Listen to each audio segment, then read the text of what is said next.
স্বাগতম অ্যাডবক্স of audio book সিরিজে। আজ আমরা যাত্রা শুরু করতে চলেছি এমন একটি বইয়ের সঙ্গে, যা শুধু পঠনের জন্য নয়, বরং অনুভব করার জন্য।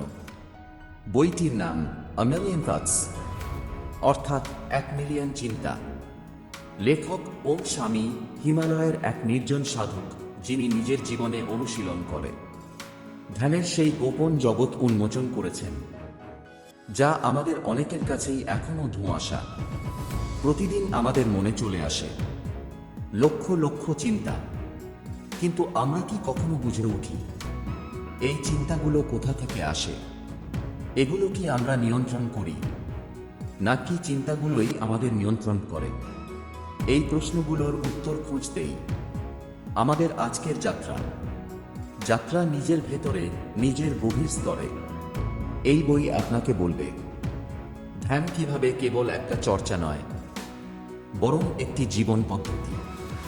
এখানে আপনি শিখবেন কিভাবে চিন্তার কোলাহলে থেকেও পৌঁছানো যায় এক গভীর নিস্তব্ধতায়, সেই নিস্তব্ধতা যেখানে দেখা মেলে সত্যিকারের শান্তি। তবে একটি কথা মনে রাখবেন, এই পথ কঠিন কিন্তু অসম্ভব নয়। শুধু দরকার ধৈর্য, নিষ্ঠা আর নিজেকে জানার ইচ্ছা। আর সেই কারণেই ওম স্বামী বলেছেন, ধ্যান মানে চিন্তা থামানো নয়, বরং চিন্তার ঊর্ধ্বে ওঠা। তাই চলুন একসাথে আমরা শুরু করি এই আলোকিত যাত্রা, যেখানে 1 মিলিয়ন চিন্তার মাঝে লুকিয়ে আছে একটি নিঃশব্দ মুক্তি, একটি চিরন্তন অভিজ্ঞতা। অধ্যায় 1, চিন্তার শোরগোল আর নিঃশব্দতার ডাক। গভীর ধীর কণ্ঠে। ধরা যাক আপনি একটা শান্ত পাহাড়ে বসে আছেন, চারদিকে শুধুই নীরবতা, বাতাসের মৃদু শব্দ, পাখির ডাকে এক ধরনের ছন্দ। আপনি চোখ বন্ধ করে বসেছেন, চেষ্টা করছেন ধ্যান করার, কিন্তু হঠাৎ মাথার ভেতরে শুরু হয় এক অদ্ভুত কোলাহল। আজ অফিসে কি হবে? সেই মানুষটা কেন আমাকে অপমান করেছিল? আমার ভবিষ্যৎ কি নিরাপদ? আরো কত শত চিন্তা। ধ্যান করতে গিয়েই যেন সবচেয়ে বেশি চিন্তা এসে ভিড় করে। ওম স্বামী বলেন, এটাই স্বাভাবিক। আমরা ভাবি ধ্যান মানে চোখ বন্ধ করলেই মন শান্ত হবে, কিন্তু বাস্তবতা হলো চিন্তা আমাদের ভিতরে এত গভীরে গেঁথে আছে যে আমরা বুঝতেই পারি না কবে ওরা আমাদের চালাতে শুরু করেছে। 1 মিলিয়ন চিন্তা প্রতিদিন আমাদের মাথায় ঘুরে বেড়ায়। তার মধ্যে কিছু আমাদের নিয়ন্ত্রণ করে, আর কিছু আমাদের ধ্বংস করে। তবে প্রশ্ন হলো, এই চিন্তাগুলোর ভিড়ে কিভাবে পৌঁছানো যাবে সেই নিঃশব্দ জায়গায়? কিভাবে তৈরি করা যাবে সেই মনের অবস্থা যেখানে আমরা চিন্তাকে দেখি, তাতে ডুবে যাই না? এই অধ্যায়ে ওম স্বামী আমাদের শিখিয়েছেন, ধ্যান মানে মনকে ফাঁকা করে ফেলা নয়, বরং চিন্তাগুলোর মাঝে থেকেই তাদের দিকে দর্শকের মতো তাকিয়ে থাকা। ধরা যাক আপনি রেল স্টেশনে বসে আছেন, ট্রেন আসছে যাচ্ছে, শব্দ হচ্ছে, কিন্তু আপনি কি প্রতিটি ট্রেনে উঠে পড়েন? না, আপনি শুধু বসে দেখেন। ঠিক তেমনি আপনার মাথায় চিন্তা আসবে, কিন্তু আপনাকে শিখতে হবে তাতে সাড়া না দিয়ে শুধু দেখে যেতে। ধ্যান তখনই শুরু হয় যখন আপনি বুঝতে পারেন, আমি চিন্তা নই, আমি সেই সত্তা যে চিন্তাকে দেখতে পাচ্ছে। এই প্রথম পাঠে আপনি শিখছেন চিন্তা কিভাবে কাজ করে, কিভাবে তার প্রভাব পড়ে, আর কিভাবে ধীরে ধীরে সেই চিন্তার রাজ্যকে আপনার নিজের নিয়ন্ত্রণে নিয়ে আসা যায়। এটি কোনো একদিনের কাজ নয়, তবে যাত্রা শুরু হয়েছে আজ। আপনি প্রস্তুত তো নিজের চিন্তার জগতকে ভেঙে দিয়ে একটি নতুন গভীর শান্তির জগতে প্রবেশ করতে? পরবর্তী পর্বে আমরা আবিষ্কার করব ধ্যানের ধরন কত রকম হতে পারে, আর কোন ধ্যান আপনার মনের জন্য উপযুক্ত। অধ্যায় 2, ধ্যান মানে কি, একটি ভুল বোঝাবুঝির শেষ। স্নিগ্ধ কণ্ঠে, ধৈর্যের ছোঁয়ায়। ধ্যান বললেই আমাদের চোখে ভেসে ওঠে একজন মানুষ স্থিরভাবে বসে, চোখ বন্ধ করে নিঃশ্বাস নিয়ন্ত্রণ করছে, যেন কোনো কিছু অনুভবই করছে না। কেউ কেউ ভাবে ধ্যান মানেই মন ফাঁকা করা। আবার কেউ ভাবে ধ্যান হলো কোনো কিছু ভাবা না, কিন্তু বাস্তবতা অনেক গভীর। ধ্যান মানে না ভাবা নয়, ধ্যান মানে চিন্তার জগৎ থেকে পালিয়ে যাওয়া নয়, বরং ধ্যান হলো চিন্তার মাঝেই এক নতুন উপলব্ধির জন্ম। ওম স্বামী বলেন, ধ্যান হলো এমন এক অভ্যাস যার মাধ্যমে আপনি আপনার চিন্তাগুলোকে দূর থেকে দেখতে শেখেন। সেগুলোর সঙ্গে জড়াতে না গিয়েও আপনি শিখে যান সেগুলোকে মেনে নিতে, তাদের পেছনে লুকিয়ে থাকা অস্থিরতাকে বুঝতে। এই অধ্যায়ে তিনি বলেন, ধ্যানের জন্য নির্জনতা দরকার, কিন্তু সেটা বাইরের নয়, ভেতরের নির্জনতা। আপনি যদি ব্যস্ত শহরের মধ্যেও নিজের ভেতরের এক কোণ খুঁজে পান, যেখানে আপনি নিজেকে নীরবে দেখতে পারেন, তাহলেই সেখানে ধ্যানের জন্ম হয়। ধ্যান মানে সময় নষ্ট নয়, বরং সময়ের গভীরে প্রবেশ। এটি এমন এক অভ্যাস যা প্রথম দিকে জেদ ধরিয়ে দেয়, কারণ আপনি বুঝতে পারবেন আপনার মন কতটা নিয়ন্ত্রণহীন। কিন্তু ঠিক সেইখানেই ধ্যান শুরু হয়, যখন আপনি তা উপলব্ধি করতে শিখেন। ধ্যান হচ্ছে নিজের চিন্তা, আবেগ, চেতনার সূক্ষ্ম স্তরে পৌঁছানো। এটি কোনো তত্ত্ব নয়, এটি একটি অভিজ্ঞতা। এখানে ওম স্বামী খুব সহজ করে বলেন, ধ্যান করতে গেলে বসতে হবে। হ্যাঁ, শারীরিকভাবে না হলেও মানসিকভাবে বসে থাকা, এই মুহূর্তে সম্পূর্ণ উপস্থিত থাকা, এটাই ধ্যানের প্রথম ধাপ। ধ্যান করতে গিয়ে যদি আপনার মন বারবার ছুটে যায়, তাহলে আপনি ভুল করছেন না, বরং আপনি ধ্যানের প্রকৃত প্রক্রিয়ার মধ্যেই আছেন। এই অধ্যায়ের মূল বার্তা একটাই, ধ্যান হচ্ছে নিজেকে নিজেই দেখতে শেখা। এই দেখা ভয়ঙ্কর হতে পারে, গভীর হতে পারে, কিন্তু শেষমেশ তা মুক্তির পথ খুলে দেয়। পরবর্তী অধ্যায়ে ধ্যানের ধরন, বিভিন্ন উপায় এবং কোন পদ্ধতিতে আপনি নিজেকে খুঁজে পেতে পারেন, তা নিয়েই আমাদের পরবর্তী আলোচনা। অধ্যায় 3, ধ্যানের ধরন, যে পথ আপনার নিজের। মনোযোগ টেনে আনার কণ্ঠে, গভীরতার সাথে। ধ্যান কি শুধুই চোখ বন্ধ করে বসে থাকার নাম? একজন বলবেন ধ্যান মানে শ্বাসের উপর মনোযোগ দেওয়া, আরেকজন বলবেন ধ্যান মানে কোনো মন্ত্র জপা, আর কেউ বলবেন ধ্যান মানে নিজের মধ্যে হারিয়ে যাওয়া। তবে কোনটা ঠিক? ওম স্বামী বলেন, ধ্যান একটাই নয়, ধ্যান আছে বহু রকমের, বহু পথে। ঠিক যেমন নদী আলাদা হলেও সবার গন্তব্য সমুদ্র, তেমনি ধ্যানের পথগুলো আলাদা হলেও শেষ ঠিকানাটা একটাই, চেতনার বিশুদ্ধতা। এই অধ্যায়ে তিনি ব্যাখ্যা করেন মূলত 3টি ধ্যান পদ্ধতির কথা। এক, ধারাবাহিক মনোযোগের ধ্যান, সিঙ্গল পয়েন্টেড মেডিটেশন। এতে আপনি একটি বিষয় বেছে নেন, যেমন শ্বাস প্রশ্বাস, মন্ত্র, আলো বা কোনো শব্দ। আপনার মন যতবার ঘুরে যায়, আপনি তাকে বারবার ফিরিয়ে আনেন সেই নির্দিষ্ট বিষয়ের দিকে।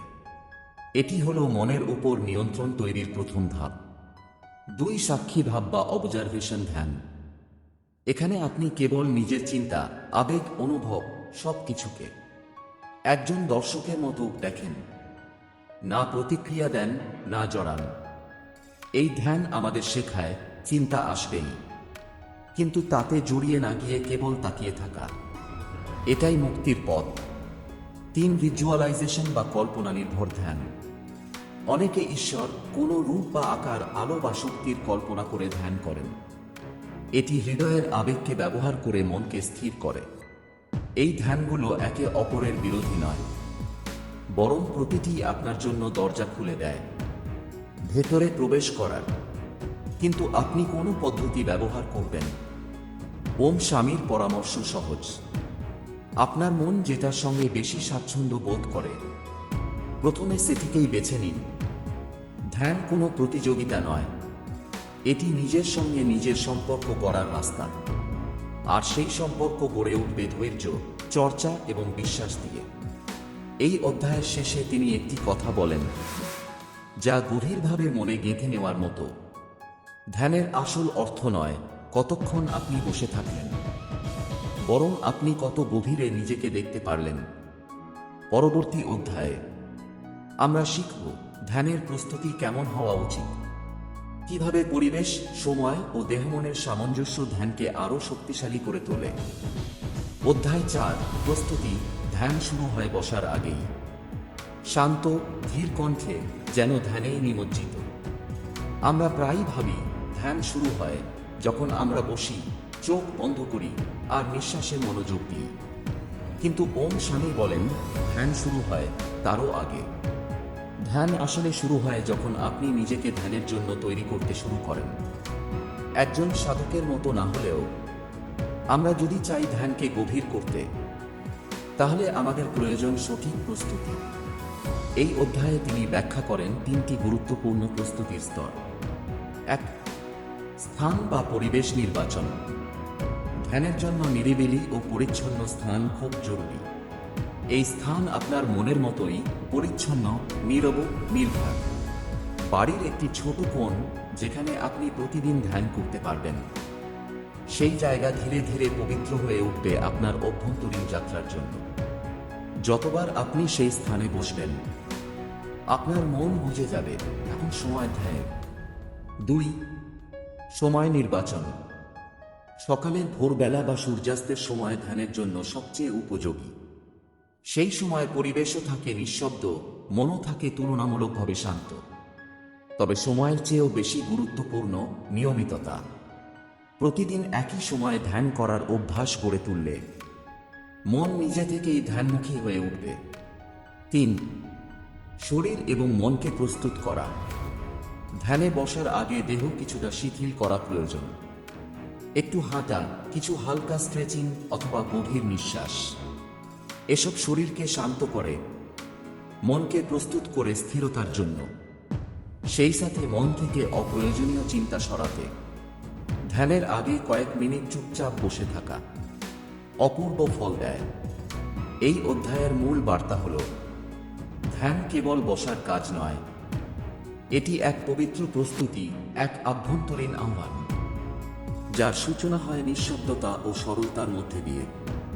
ওম স্বামী বলেন, আপনি যদি প্রস্তুত না হন তাহলে ধ্যান আপনাকে ছুঁতে পারবে না। আপনার মন, দেহ, পরিবেশ সবকিছু একসাথে প্রস্তুত হলেই ধ্যান সত্যিকারের রূপে ধরা দেয়। পরবর্তী অধ্যায়ে আমরা শিখব ধ্যানের সময় দেহের আসন কেমন হওয়া উচিত, শরীরের ভঙ্গি ও মনোযোগের অবস্থান কিভাবে প্রভাব ফেলে ধ্যানের গভীরতায়। অধ্যায় 5, আসন, শরীরের নীরবতা, মনের মুক্তি। গভীর মনশ্চক্ষুতে দৃশ্য ফুটিয়ে তোলার মতো কণ্ঠে ধ্যানে গভীর যাওয়ার প্রথম শর্ত স্থিরতা। আর সেই স্থিরতা আসে আমাদের আসন থেকে। আপনি যদি ধ্যানে বসে বারবার দেহ নড়াচড়া করেন, তাহলে মন কখনো স্থির হবে না, কারণ মন আর শরীর দুজন একে অপরের প্রতিবিম্ব।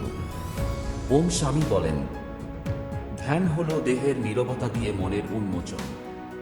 এই অধ্যায়ে তিনি ব্যাখ্যা করেন ধ্যান করার জন্য আদর্শ আসন যেমন পদ্মাসন, ফ্যামেসেনা, অর্ধপদ্মাসন বা সিদ্ধাসন। তবে সবচাইতে গুরুত্বপূর্ণ হল আরাম ও স্থিরতা। আপনার যদি এই আসনগুলোতে বসতে অসুবিধা হয়, তাহলে আপনি চেয়ারে বসেও ধ্যান করতে পারেন। শুধু খেয়াল রাখতে হবে আপনার পিঠ সোজা থাকবে, কাঁধ থাকবে ঢিলা, চোরা ও আরামদায়ক, চোখ হালকা বন্ধ বা আধা খোলা, হাত থাকবে জঙ্ঘার উপর বা জ্ঞান মুদ্রায়, আর পুরো দেহ যেন হয় একটি স্থির, ভারসাম্যপূর্ণ পিলার, যার ওপর মনের প্রাসাদ দাঁড়িয়ে থাকে। ধ্যান মানে নিজের শরীরকে নির্বাক করে তোলা। যতক্ষণ দেহ নড়াচড়া করে, মনও একইভাবে চলতে থাকে। একটি কথা মনে রাখতে হবে, আসন কঠিন নয়, তবে নিয়মিত না হলে শরীর ধ্যানকে সহায়তা করতে পারবে না। ওম স্বামী এই অধ্যায়ের শেষে বলেন, আপনি যত বেশি দেহকে স্থির রাখতে পারবেন, ততই মনের গতি মন্থর হবে এবং তখনই ধ্যান ধীরে ধীরে প্রস্ফুটিত হবে। শুধু 20 মিনিট একনাগাড়ে ধ্যান নয়, বরং একটি সচেতন, আরামদায়ক এবং নীরব উপস্থিতি। এইটাই আসনের মূল উদ্দেশ্য। আউটরো, ধ্যানের পথে আজ এখানেই শেষ। স্নিগ্ধ, ধীরে ধীরে উচ্চারণ। আজকের এই ধ্যান ভ্রমণ এখানেই শেষ। তবে আপনি জানেন তো, এই যাত্রা কখনো সত্যিই শেষ হয় না। প্রতিটি নিঃশ্বাস, প্রতিটি নীরবতা, এগুলোই ধ্যানের নতুন শুরু। আপনি হয়তো আজ কিছু সময় চোখ বন্ধ করে শুনেছেন, কিন্তু ভেতরে কিছু খুলে গেছে। একটি দরজা, একটি আলো, একটি অনুভব যা শব্দ ছাড়াই কথা বলে। ওম স্বামীর এই গভীর শিক্ষায় আজ আমরা শিখলাম, ধ্যান কোনো কাজ নয়, এটি এক অভ্যাস। এটি এমন এক অভিজ্ঞতা যা আপনাকে আপনার ভেতরের সবচেয়ে সত্য মুখোমুখি করে দেয়। তাই মনে রাখুন, 1,000,000 চিন্তার মাঝেও জন্ম নিতে পারে এক নিঃশব্দ ভাবনা, যা আপনাকে বদলে দিতে পারে চিরতরে। ধন্যবাদ আমাদের সঙ্গে থাকার জন্য। আপনি যদি এই অডিও বুকটি পছন্দ করে থাকেন, তাহলে লাইক দিন, শেয়ার করুন, আর অবশ্যই সাবস্ক্রাইব করুন আদি বুক সাফ চ্যানেলটিকে, যেখানে প্রতিটি শব্দে জেগে ওঠে আত্মা। পরবর্তী পর্বে আমরা আবার ফিরে আসব ধ্যান, ভাবনা আর আত্মজিজ্ঞাসার এক নতুন অধ্যায় নিয়ে। ততদিন পর্যন্ত ভালো থাকুন, শান্ত থাকুন, নিজেকে ভালোবাসুন। রাধে রাধে।